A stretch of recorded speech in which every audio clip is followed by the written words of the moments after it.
সেই ভিডিওতে তৃণমূলের কেউ নয়, বিজেপির ওইখানকার মন্ডল সভাপতি বলছেন এটা আমাদের একটা পরিকল্পনা ছিল। সেই পরিকল্পনায় আমরা সবাই মিলে পরিকল্পনা করলাম, বিরোধী দলনেতা শুধু, যে কি করে তৃণমূলকে হ্যাটা করা যায়। এইখানে আমরা যেখানে ঢুকতে পারছিলাম না সেখানে কি করে আমাদের পায়ের তলায় মাটি পাওয়া যায়, তাই আমরা মহিলাদের দিয়ে সেখানে একটা আন্দোলন সৃষ্টি করলাম। এখানে করে দিয়ে সেখানে টাকা খরচা করলো বিজেপি, সেখানে মোবাইল ফোন দিল বিজেপি, দিয়ে আমরা একটা পরিকল্পনা করে করলাম। ভাইরাল সন্দেশখালির ভিডিও প্রকাশ্যে আসতেই সরব শাসক দল।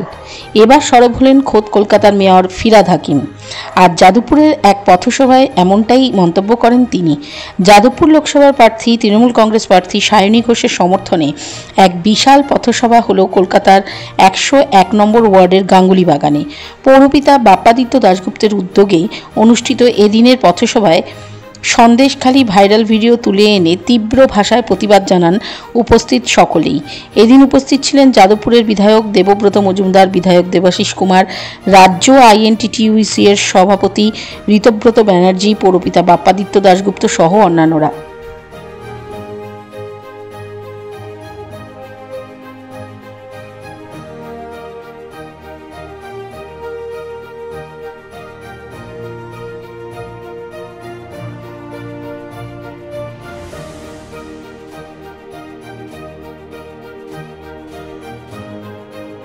নাম থাকবে যে উনি এবার প্রাক্তন প্রধানমন্ত্রী।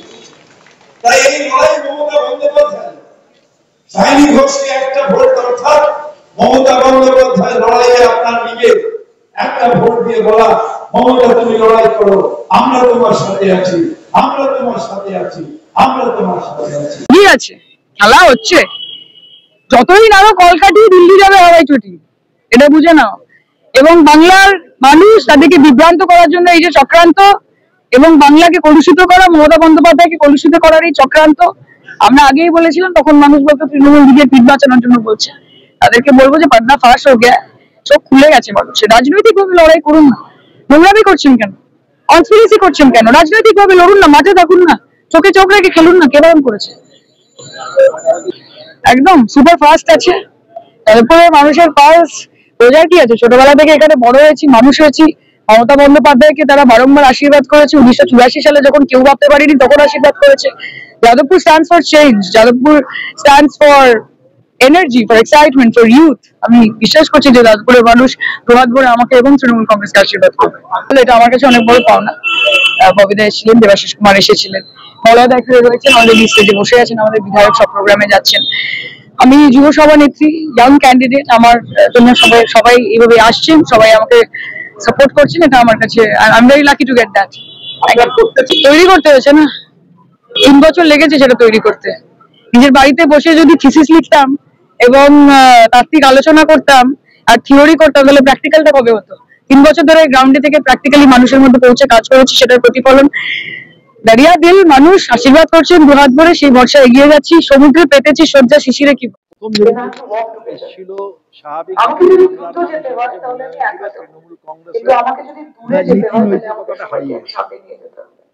এটা আমাদের সত্যি আমাদের খুব কষ্ট হয়েছে, কিন্তু আজকে সত্যিটা প্রকাশ হয়ে যাওয়ার পরে এটা অন্তত বোঝা যাচ্ছে মমতা বন্দ্যোপাধ্যায় নিজে এখন মহিলা নেত্রী, তিনি নিজে একজন মহিলা। আর যাই হোক, মহিলারা এটা প্রমাণ হয়ে গেছে। আজকে আমরা বিশ্বাস করি বিচার দেরি হলে সঠিক বিচার মানুষ পাবে, এবং তারই ফলে আজকে আমাদের বিধায়ক আজকে কথা বলবেন না, ভালো কথা বলবেন, এটা তপস্যার ব্যক্তিগত ব্যাপার।